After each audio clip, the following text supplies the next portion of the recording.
Okay, every time I try to record this, something happens and I end up having to cancel it and go again. So I'm going to speed through this because I'm getting bored of listening to my own voice now. I apologise for the light because the lighting in my flat is absolutely awful. Anyway, quick update of my week. You'll have to excuse the way I look. I look absolutely awful. I'm shattered. I've worked a lot of hours this week, and I'm getting over the back end of a cold as well. And this virus throat thing I had that hit before Christmas, that still hasn't gone. My throat feels like it's constantly swelling up. Anyway, there's my medical update, if anybody was interested. Now, other than working lots, let's see, what else did I do? Sunday, I got out of work early, my little treat for covering somebody else's shift on Friday and Saturday. So I got to go sledging.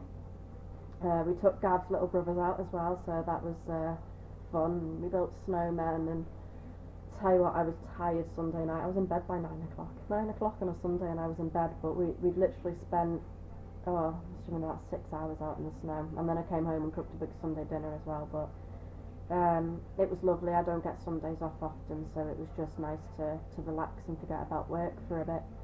So I think I'm still buzzing off that day a little bit, actually.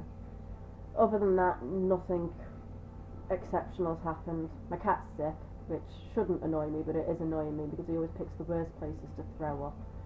I actually escaped this morning because thankfully Gav did clean it up, but as soon as Gav went to work he's just been sick again, so I've got to go and stomach cleaning that up in a minute. Joys. The only other thing to update really is me and Gav have got an IVF meeting this Thursday coming up. It's quite a big one. We're going to find out if we get any funding off the NHS. I'm not that hopeful. We think at minimum, hopefully we should get my side of the IVF covered, so all of my drugs and the egg retrieval should be paid for, but we don't think all of the surrogate side of IVF will be covered, so the transfer of mine and Gav's embryos into her, which is a little bit sucky because apparently according to my consultant that's actually the most expensive part, so go figures.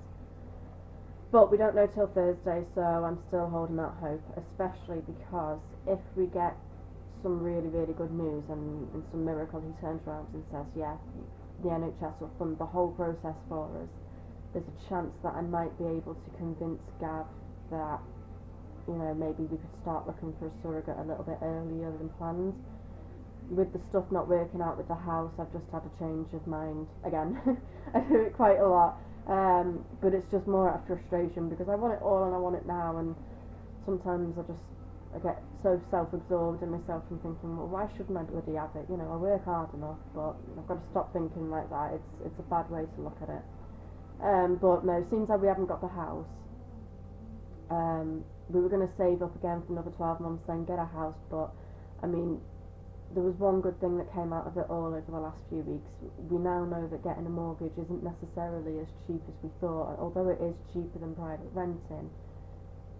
It's the unexpected things, you know, if you've got your own mortgage and suddenly the tiles all drop off the roof or the boiler breaks, you've got those expenses, at least in private renting here. If the washing machine breaks or something, the landlord has to replace it, so we get a bit of a break in that sense. Anyway, I'm rambling now. The point is, getting a house to me isn't as important as having a baby, and I don't want to have to put off having a baby for another 5 years or whatever just so we can get a house first. Because, you know, you can get a house at any point in your life. It's just bricks and mortar, sorry. But you only have a limited window with fertility. That's one thing I am very aware of now, and okay, I am young and I've got time on my side, and everybody tells me that all the time, and I completely agree and I completely appreciate it, but it doesn't make it any the less frustrating. So if we got good results on Thursday, I'm kind of hoping that I can twist Gav's arm, and, well, not twist, he wants to do it, he's a little bit more cautious. He wants everything. He wants the house first, with the 3 bedrooms and the garden and the dog and then the child, and that would be perfect in an ideal world.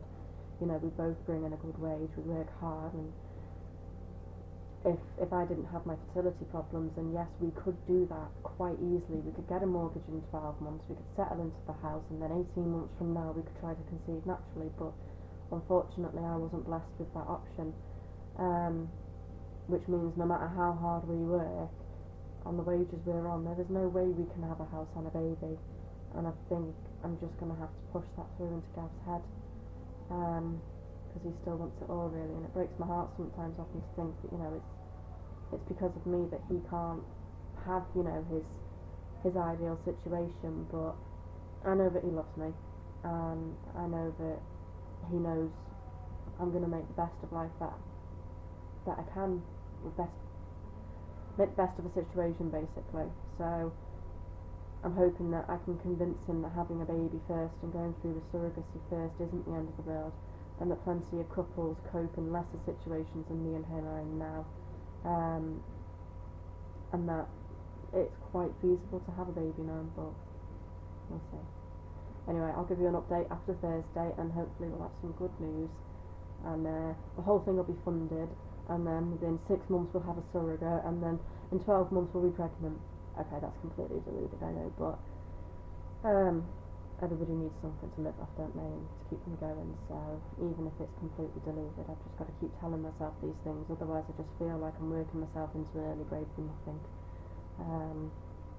So positive thinking, who knows what's around the corner. Anyway, I'll do another video, I'll update in a few days, and I'll let you know how we get on at the IVF meeting.